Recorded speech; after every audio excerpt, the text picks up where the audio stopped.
Good morning. Welcome back to Two Sisters Chat. I'm Sandy West and my beloved sister, Melissa Higginbotham. You know, she used to say, my beloved sister, Melissa Higginbotham, and now it's like, oh, I need to introduce myself. So here's my beloved sister, Sandy West. Good morning. Good morning. So today we're going to talk about sound healing, which is Mill's specialty. For many years she's done music her whole life. So just take it away and tell me what you need me to do. Well, you might want to hand me that bowl. In fact, we won't use this part, but The mallets? the mallets, eventually the mallets.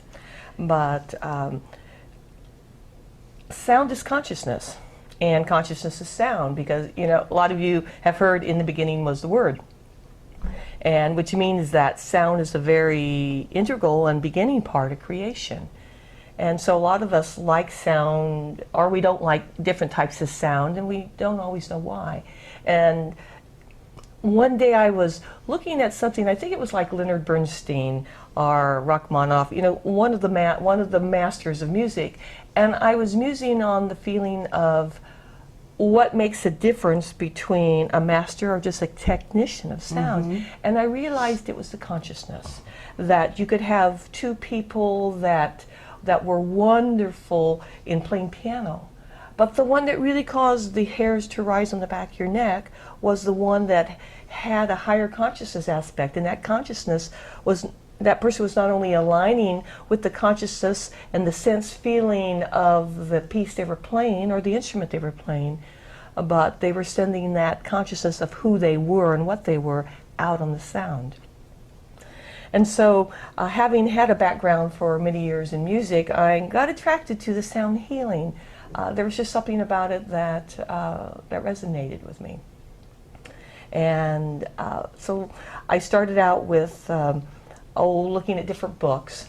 And then when I was taking voice lessons, I remembered my teacher saying, let's color the sound. And you would think about what you were singing perhaps, and you would think of a color, and everybody in the class would try to guess what color you were singing.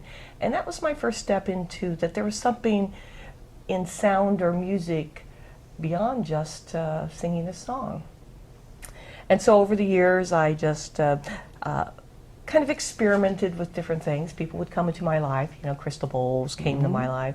There were different types of tuning forks, there were drums, there were rattles, all these different aspects of making music or making sound, or sometimes making noise, which is all sound anyway.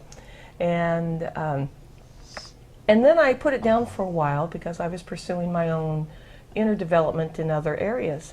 And then I recently, a couple years ago, started taking it up again. It just felt like the right time. And I wanted to try something different, and I had years ago some what they call Tibetan bowls, and then I put them away in storage when I moved into a place that was just too small to hold them all, and I stopped using the crystal bowls because I realized that I became the crystal bowl. That my voice would, when I would tone, people would say, "Are you using a crystal bowl?" And we have a crystal body, and so a lot of it was learning to send the sound out through with the consciousness as high as I could get that consciousness, and out using my body as a resonating chamber. And then I recently had come into my awareness again about Himalayan bowls. And they're not Tibetan, they're called Himalayan singing bowls because they're made in the Himalayas, and they're made in Nepal. And the one I have today is a 17th century antique bowl. And it was made by monks where they would, as they pounded the metal, they would chant.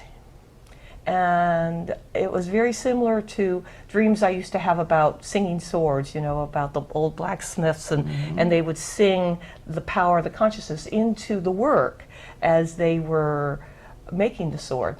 And I found that that was something I was doing anyway with anything I created with my hands. And I always liked handmade things anyway because the consciousness and the heart of people were in it. And so I bought this bowl. I asked the bowl before I bought it whether it wanted to co-create with me, and then when I got it, the first thing I did was was hold it in my hands, and I said, do you want to co-create with me? Do you want to travel with me on an ascension pathway? And I felt like it said yes. You know, you don't always hear things in words. It's when people say something speaks to me, sometimes it's just that cognition or inner knowing that there's a recognition that there's something there that's communing with you.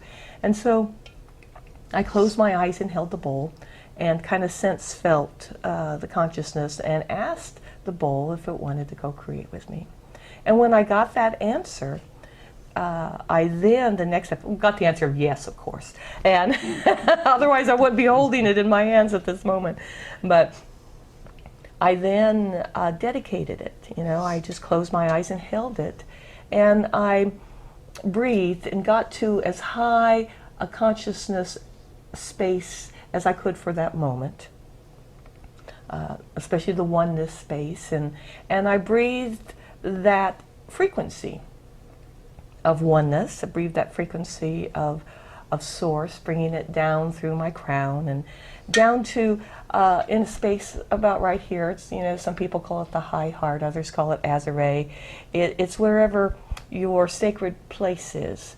And I brought it down there, held it, and then breathed it out through my hands to connect with the perfect divine blueprint of the bowl. And so it was like blueprints meeting blueprints. And I just closed my eyes and allowed the frequency to connect. So it was like the frequency of me and of the higher aspect of me, and the frequency of the higher aspect of the bowl, and source, of course, intertwining us both into a oneness of consciousness and co-creation. And so that was the first thing I did.